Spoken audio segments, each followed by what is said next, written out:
Your friend leans in at the table and says it loud enough for everyone to hear. Should we tell them about the thing you cried about last month? Everyone turns to look at you. You laugh, because what else can you do? But something in your chest drops. Not because of what was said, because of when it was said and who was listening. That drop has a name. It's called humiliation. And it wasn't an accident. It was a choice. Someone picked that exact moment. Someone picked those exact words. Most people think disrespect is loud, yelling, insults, obvious cruelty. But real humiliation almost never looks like that. It hides inside jokes. It hides inside concern.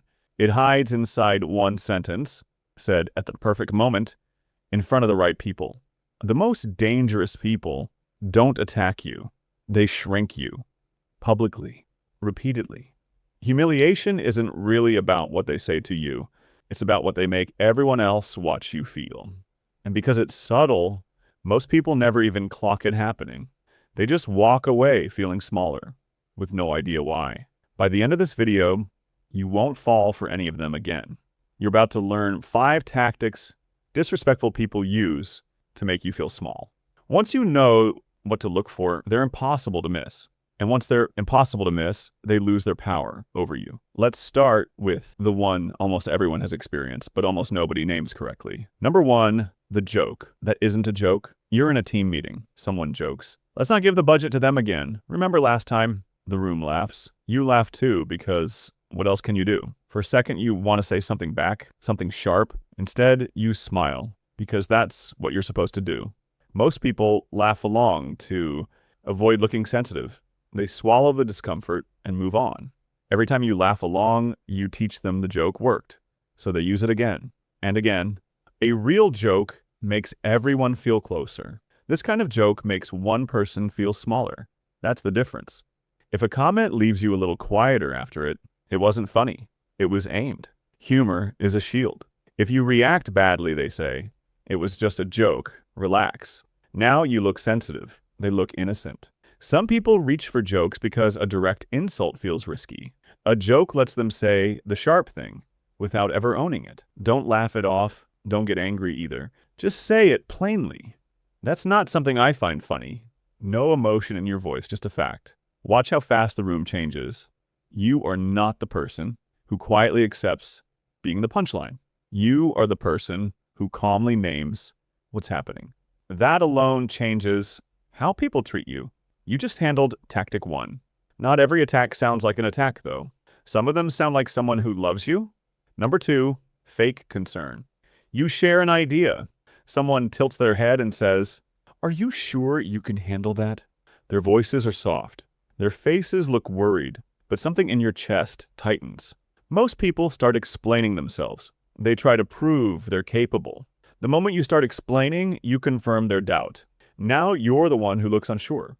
Real concern lifts you up. Fake concern is designed to plant doubt while looking caring. It's dressed up as love. This tactic works because you can't call it out without looking ungrateful. People do this most when your growth makes them uneasy. If you become more, they quietly wonder what that means about them. Doubting you out loud feels safer than sitting with that feeling. Answer with total confidence, not louder, just steadier. Yes, I've got this. Then stop talking. No explanation, no convincing. Certainty doesn't defend itself. You stop needing people to believe in you before you believe in yourself. Their doubt is now just noise. It doesn't reach you anymore. So what happens when doubt doesn't land? Some people escalate, they stop being quiet about it, and they do it in front of everyone. Number 3, the public correction. You're mid-sentence explaining something. Someone cuts you off. That's not right, actually. Then they explain it themselves, slower, like you're a child. Everyone nods at them. Nobody notices what just happened to you. Most people go quiet and let it happen. They assume speaking up will make it worse. Silence signals agreement. The room remembers who got corrected, not who was right. This isn't about the facts. It's about power. They're not correcting information. They're establishing who's in charge of the room. If they respected you, they'd mention it quietly later. People who need an audience to correct you are usually trying to prove something to that audience, not to you. Don't go quiet. Don't argue either. Just finish your thought calmly. I'll finish. Then you can add your point. You just took the power back without raising your voice. You are allowed to finish your own sentences. Your voice does not need permission to exist in a room. The next one hides inside something you actually want to hear. Praise. Number 4, the comparison. You finish a project. Someone says, "Nice job. Not as good as what Sarah did, but nice job." You smile, but something inside just deflated. Here's an uncomfortable question. Have you ever said something like that to someone else without even meaning to? Most people have, at least once. That's exactly what makes this one so easy to miss from either side of it. It works by attaching praise and insult in the same sentence. You can't fully reject it because it started as a compliment. You can't fully accept it either. That confusion is the goal, whether the person saying it realizes it or not. Comparison lets someone criticize you without technically criticizing you. It's built-in deniability, and it keeps you chasing an approval that was never really available because there's always another Sarah. Take the compliment, leave the comparison. Thanks. I'm happy with how it turned out. Don't mention Sarah. Don't defend yourself. The comparison only has power if you pick it up. Your worth was never a competition. You stop measuring yourself against people who were never in the race. The last tactic doesn't use a single word. Number 5, selective silence. You say something in a group conversation, nobody responds. 30 seconds later, someone else says almost the same thing. Suddenly, everyone reacts.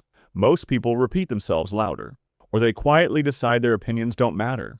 Repeating louder looks desperate. Staying silent forever confirms the exact story they're telling about you. This isn't an accident.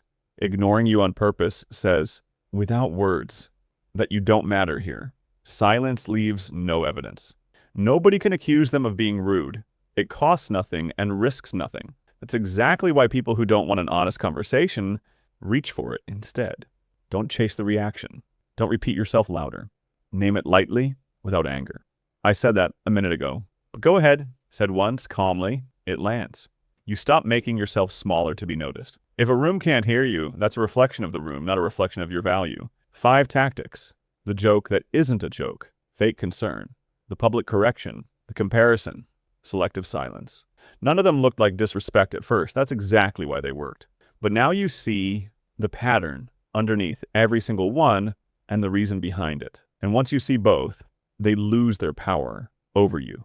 You're not too sensitive. You were just paying attention. Most people who use these tactics aren't monsters. They're insecure, scared, or repeating something that was done to them once. That doesn't make it okay. It just makes it easier to stop taking personally. People who feel secure in themselves rarely need to make anyone else feel small. The urge usually comes from somewhere that has nothing to do with you. From now on, you don't have to react to every single one.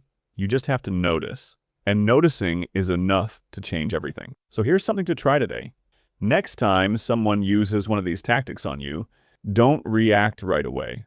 Just notice it. Name it quietly in your own mind. That single moment of awareness already puts you back in control. Remember your friend at that table, the one who brought up the thing you cried about in front of everyone? Next time, you don't laugh along. You just say calmly, "Let's not do that here." Then you keep eating. No storm, no scene. Just a line, and the tactic stops working. Now, an honest question, which one of these 5 have you actually done to someone else, not just had done to you? Tell me in the comments. Be honest. If this helped you see something you didn't see before, hit like and subscribe.